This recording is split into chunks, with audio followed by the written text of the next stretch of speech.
Bonjour et bienvenue de Popcorn Reboot. Attention, cette vidéo va spoiler l'intégralité de la première saison de The Rain de Netflix. Donc si tu ne l'as pas vu, change vite de vidéo, cordialement.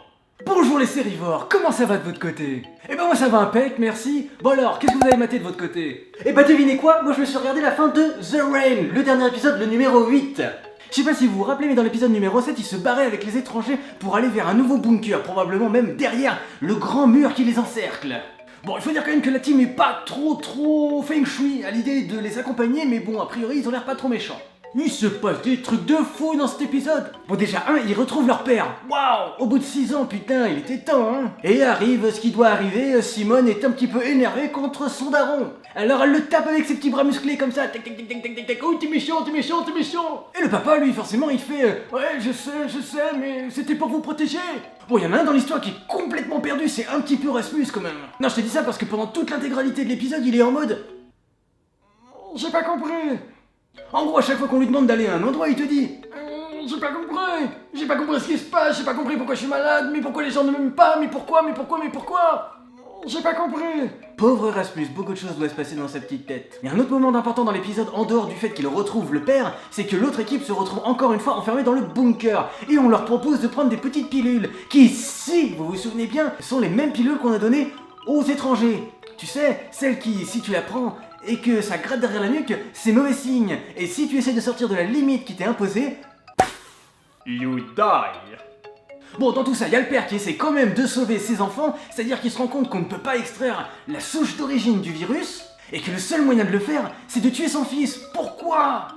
Parce que le virus est localisé dans son cerveau et dans la moelle épinière. La moelle épinière, c'est un petit peu emmerdant, parce que si la moelle épinière est abîmée, il finit paraplégique, le pauvre. Et puis, si c'est dans le cerveau, bah, je te fais pas de schéma. Retirer le cerveau d'un corps humain, ça le fait moyen.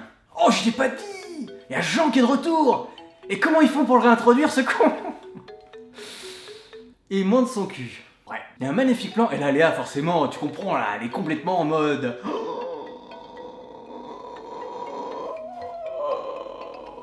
Ah Jean, tu es de retour. Oh, je t'aimais tellement. Ah pardon, excusez-moi, je vous la refais. Hé Jean, je suis tellement content que tu sois de retour. Oh, tu m'as manqué. C'est mieux, hein.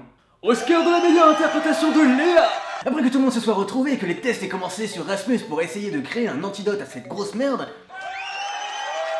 Bon, entre-temps, t'as des morts, après t'as le père qui revient et qui fait un test, qui fait un prélèvement et qui se rend compte que le virus a muté. Et là, c'est de nouveau la merde. Toute la zone Apollon qui servait à protéger les rescapés et le laboratoire se ferme d'un coup. Et toute l'équipe, ils sont pas trop cons, ils se disent il est temps de se barrer. Et là, forcément, le père intervient. Non, vous ne pouvez pas partir. Donc du coup, t'as le militaire qui fait son costaud et qui fait attends, moi je te préviens, t'es beau avec le daron, je m'en fous, tu butes personne de mon équipe, ok?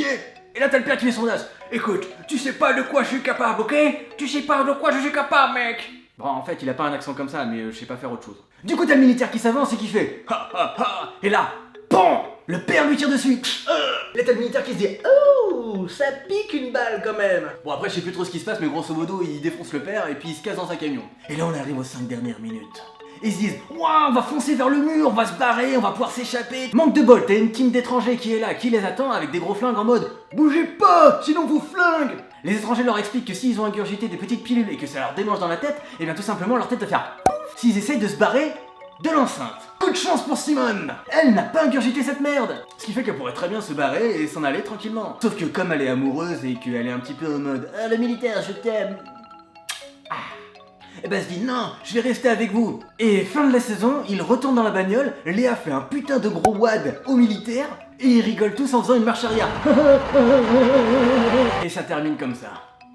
Ouais, je te dis, je te jure, ça termine comme ça. Conclusion, qu'est-ce qui se passe? Eh ben on aura le droit encore à une saison qui se trouve dans l'enceinte contaminée. Probablement qu'il y aura encore des courses-poursuites contre les étrangers. On ne sait pas, il faudra attendre la deuxième saison de The Rain. Bon bah voilà, c'est tout ce que j'avais à dire pour résumer le 8ème épisode de la saison 1 de The Rain de Netflix. Semaine prochaine, lundi, 19h, un nouvel épisode. Qu'est-ce qu'on choisit? Je ne sais pas encore. Ciao!